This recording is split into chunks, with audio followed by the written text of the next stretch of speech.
नमस्कार। BSc part 1 के inorganic chemistry के पेपर में यूनिट 3 के चैप्टर आयनिक सॉलिड्स में आपका स्वागत है।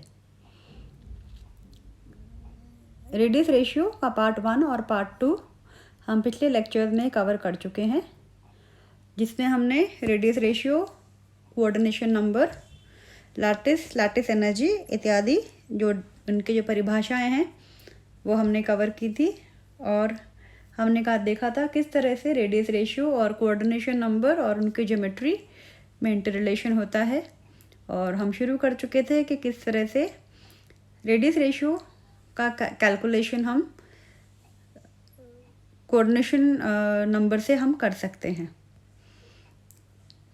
ये टेबल हम पिछले लेक्चर में भी हम देख चुके हैं। एक बार फिर से हम इस पर नज़र डालते हैं कि किस तरह से कोऑर्डिनेशन नंबर 2, 3, 4, 6 और 8 में अलग अलग हमारे पास में ज्योमेट्रीज मिलती हैं, from linear to planar triangle, tetrahedral, square planar, octahedral और क्यूबिक।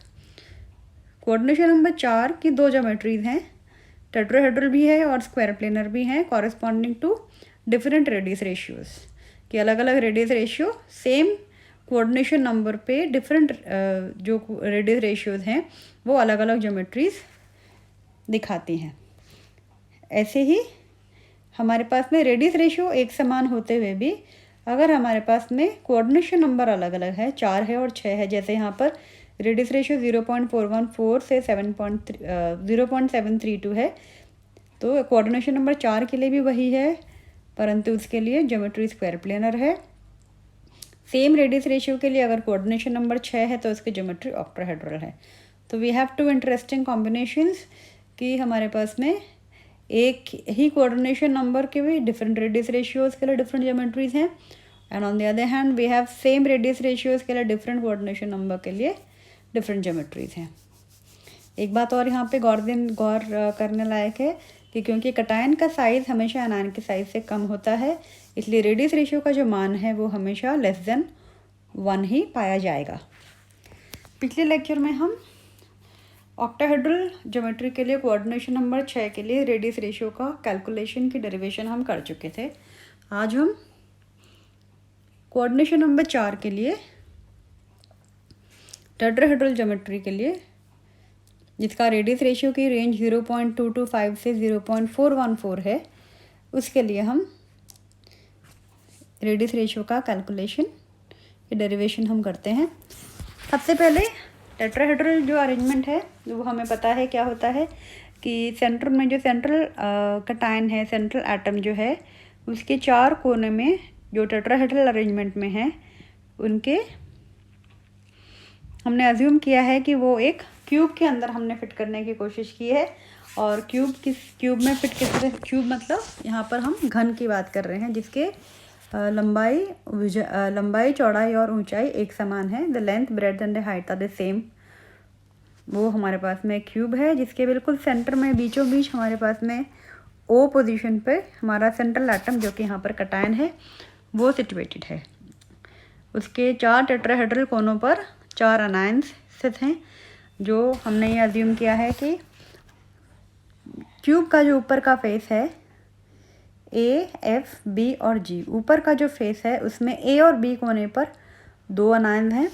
ऐसे ही नीचे का जो बेस है वहाँ पर नीचे का जो फेस है यहाँ पर ई, सी, के और डी, यहाँ पे जो हमारे पास में फेस है इसमें डी और सी कोने पर 2 अनायंस हैं। तो ए और बी दोनों ऑपोजिट एंड्स पर 2 अनायंस हैं।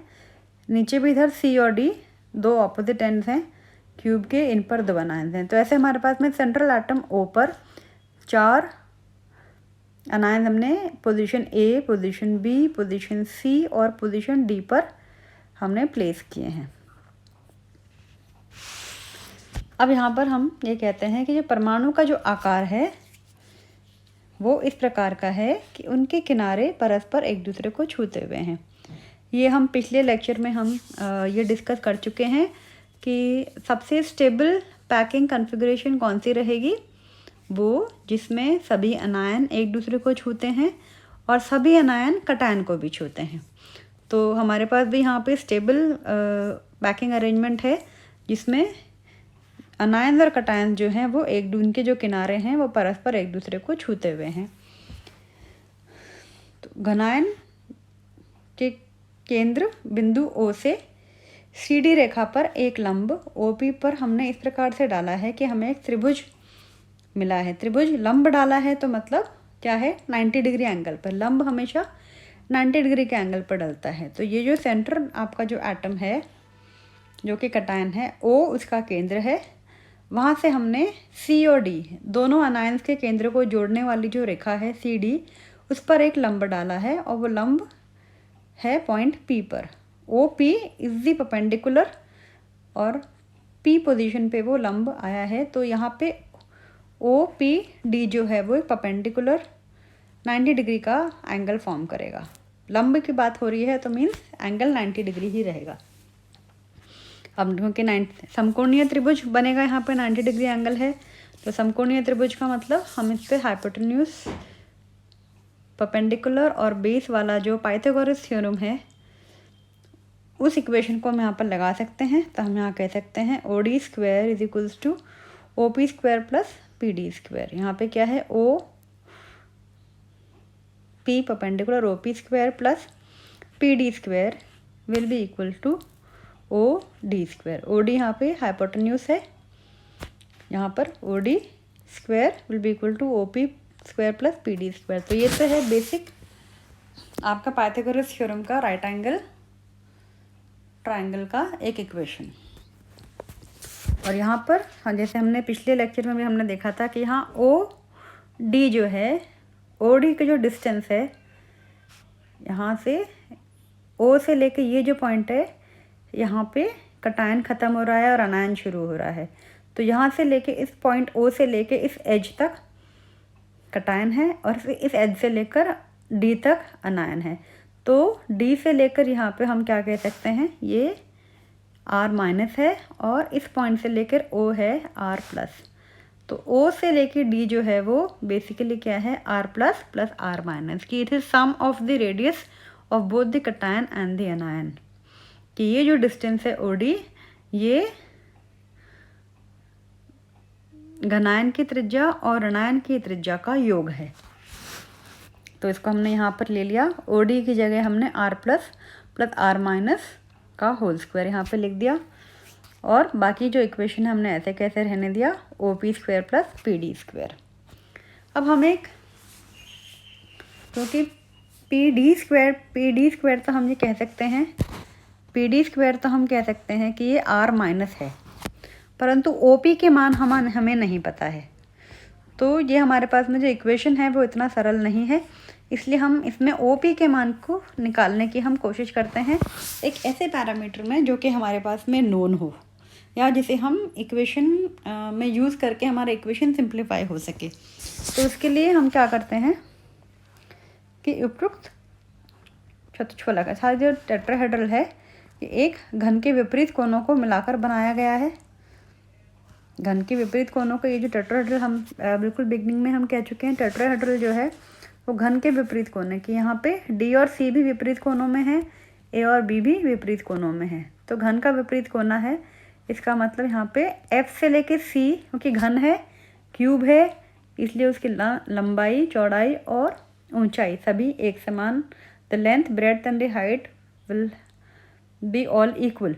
जो इसलिए CF will be equals to CE, इनकी लंबाई बराबर है, और यहाँ पर DE, तो therefore CF will be equals to CE will be equal to DE।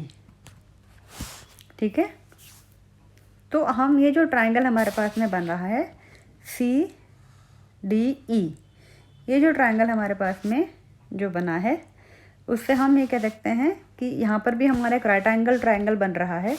वो राइट एंगल ट्रायंगल कौन सा है कि CD जो है, CD क्या है, CD is the hypotenuse, CE perpendicular है और DE बेस है। तो हम राइट एंगल ट्रायंगल का इक्वेशन अगर हम इन पर लगाते हैं तो हमारे पास में CD का whole square will be equal to CE whole square plus DE whole square.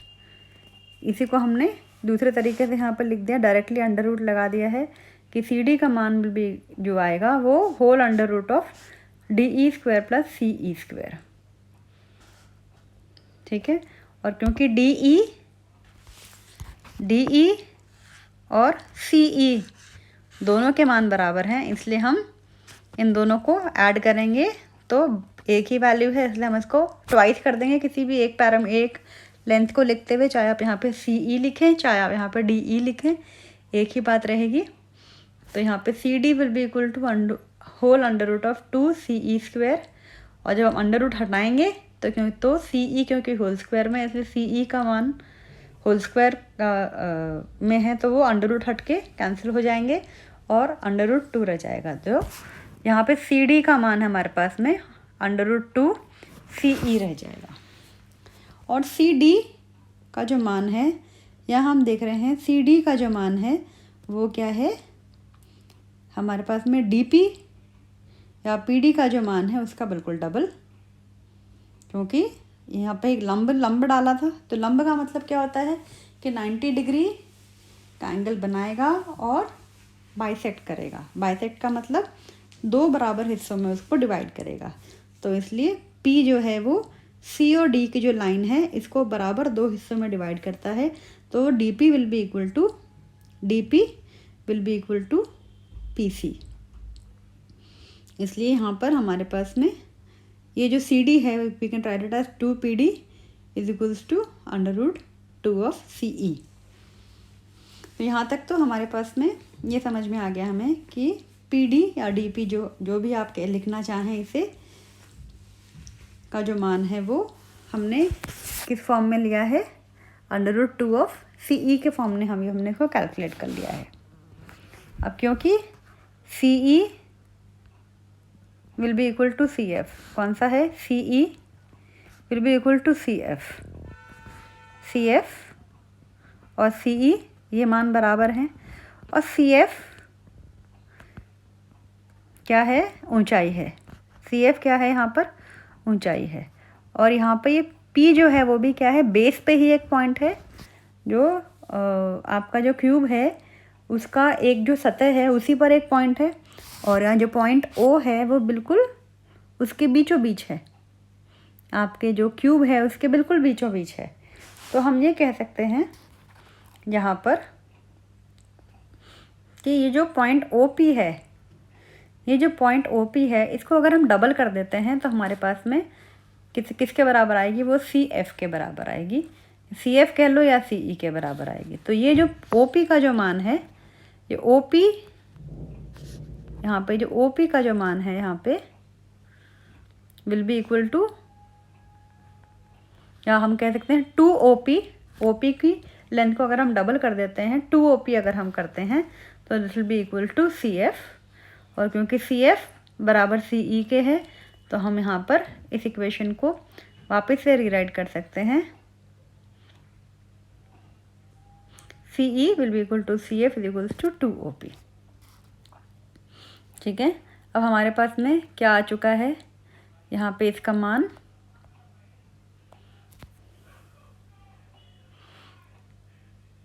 हम वापस से ये जो इक्वेशन है हमारे पास में 2PD will be equal to under root 2 CE।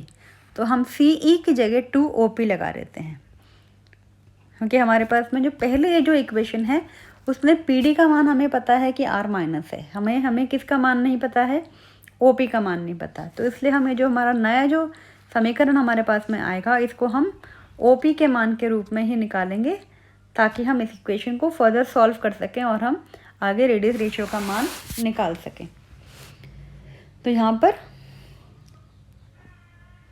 ये जो 2PD will be equal to 2 under root OP, तो CE की जगह हम 2OP लगा देते हैं यहाँ पे। Therefore PD will be equal to under root 2 OP, या क्योंकि हमें OP का मान नहीं पता है परंतु PD का मान पता है, इसलिए हम कह सकते हैं OP will equals to under 2 PD। इसी को हमने रीअरेंज किया है। ये जो इक्वेशन है PD is equals to under root 2 OP, इसी को रीअरेंज किया है हमने। अंडर रूट 2 यहाँ पर नीचे ले लिया है PD के नीचे, और ये इक्वेशन रीअरेंज होके क्या बन गया है, OP will be equals to 1/√2 PD। अब हमारे पास में OP का मान भी आ चुका है। अब ये जो मान है यहाँ से हम इस इक्वेशन में ले जाके रखेंगे। ये जो इक्वेशन हमारे पास में equation number 1 sorry equation number 2 जो हमारे पास में है, इस इक्वेशन नंबर 2 में हम ले जाकर रखेंगे। अब इस इक्वेशन नंबर 2 में हम जब रखेंगे तो हमारे पास में क्या आएगा, इक्वेशन नंबर 2 में PD को एज इट इज़ रहने देंगे। PD का जो मान है वो एज इट इज़ रहेगा। हम क्या करेंगे, सिर्फ OP का मान सब्स्टिट्यूट करेंगे और OP का मान किसे सब्स्टिट्यूट करेंगे, 1/√2 PD। और ये OP होल स्क्वायर है तो हम इस वैल्यू को भी पूरा होल स्क्वायर कर देंगे। तो हम यहाँ क्या करेंगे, R plus R minus whole square, ऐसा कैसा कॉपी किया है हमने। और OP होल स्क्वायर को हमने इसको होल स्क्वायर करके लगा दिया है। 1/√2 का होल स्क्वायर करेंगे तो 1/2 और PD का whole square, PD whole square will be equal plus PD square. तो ये जो समीकरण है आपका, ये नया समीकरण आपको मिलेगा जिसमें दोनों ही जो पद हैं वो PD स्क्वायर के फॉर्म में रहेगा। तो हम कुछ नहीं, अब इसको सिंपल हमें ऐड करना है। ये हाफ PD स्क्वायर है या 1 PD स्क्वायर है, it will become 3 + 3/2 PD square. और PD स्क्वायर का मान हमें पता है क्या है, R माइनस। या हम बात कर चुके हैं PD क्या है, क्योंकि ये अनायन की सतह है। यहाँ पर ऋणायन जो आता है हमारे पास उसकी सतह है, उसका कोना है, उसका किनारा है। तो ये इसका सेंटर है, तो सेंटर से उसकी सतह का तक की जो दूरी है वो क्या रहेगी, रेडियस। इसलिए PD का जो मान है वो क्या है, उसका R माइनस, तो R माइनस स्क्वायर। तो हमारे पास जो फाइनल इक्वेशन हमारे पास में आता है वो क्या है, R plus R minus whole square will be equal to 3/2 R minus square. अब दोनों तरफ क्योंकि स्क्वायर है होल स्क्वायर, तो हम दोनों को अंडर रूट फॉर्म में अगर हम लेते हैं तो दोनों का होल स्क्वायर हट जाएगा and we get R plus R minus is equals to whole under root of 3/2। और क्योंकि R minus square already square में था तो उससे स्क्वायर हट जाएगा। और ये अंडर रूट 3/2 की वैल्यू है 1.225। यहाँ पे आपकी फाइनल इक्वेशन क्या बचती है, R plus R minus will be equal to 1.225 R minus. अब जैसा हमने पिछली बार किया था, R प्लस एक तरफ, R माइनस के सारे पद एक तरफ, तो हम फर्दर सिंप्लीफाई कर लेंगे। 1.225 माइनस 1 क्या बचता है, 0.225 R plus upon R minus is nothing but your radius ratio. और ये मान हमारे पास में आता है 0.225, जो कि यहाँ पे हमारे पास में रेडियस रेशियो की रेंज में ही टेट्राहेड्रल के कोऑर्डिनेशन नंबर 4 को हम सही तरीके से हम प्रूव कर सकते हैं। तो हमने कोऑर्डिनेशन नंबर 4 के लिए टेट्राहेड्रल ज्योमेट्री का इस्तेमाल करते हुए रेडियस रेशियो का मान निकाल लिया है। तो आज के लेक्चर में इतना ही। अगले लेक्चर में हम दूसरे कोऑर्डिनेशन नंबर के रेडियस रेशियो का परिकलन करेंगे। तब तक के लिए thank you for being with me. धन्यवाद।